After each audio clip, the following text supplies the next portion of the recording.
రోజు డిఎంఎన్హెచ్ఓ కార్యాలయం ముందు ఎన్హెచ్ఎం సెక్టార్ లో పనిచేసేటువంటి వర్కర్లందరూ కూడా ధర్నా కార్యక్రమం నిర్వహించడం జరిగింది. గత 3 నెలల నుంచి ఎన్హెచ్ఎం వర్కర్లకు జీతాలు రావడం లేదు. అందులో భాగంగానే వీరికి వెనువెంటనే జీతాలు విడుదల చేయాలని చెప్పేసి ఎన్హెచ్ఎం వర్కర్లందరూ కూడా ఈ రోజు నుంచి నల్ల బ్యాడ్జీలు ధరించి నిరసన తెలుపుతా ఉన్నారు. గతంలో కూడా ఎన్హెచ్ఎం వర్కర్స్ వారి యొక్క సమస్యలను పరిష్కరించాలని చెప్పేసి వారికి పెండింగ్ లో ఉన్నటువంటి వేతనాలు ఇవ్వాలని చెప్పేసి కమిషనర్ గారికి రిప్రజెంటేషన్ ఇచ్చినప్పటికీ వాళ్ళు ఏమాత్రం స్పందించకపోవడంతో ఈ రోజు ఒక బలమైన నిర్ణయాన్ని ఎన్హెచ్ఎం వర్కర్స్ తీసుకోవడం జరిగింది.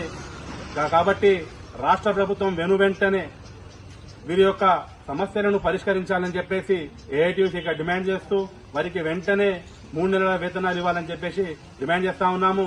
లేని పక్షంలో రాబోయేటువంటి రోజుల్లో పెద్ద ఎత్తున ఆందోళన చేపడతామని చెప్పేసి ఏఐటీయూసీగా రాష్ట్ర ప్రభుత్వానికి హెచ్చరిస్తా ఉన్నాము.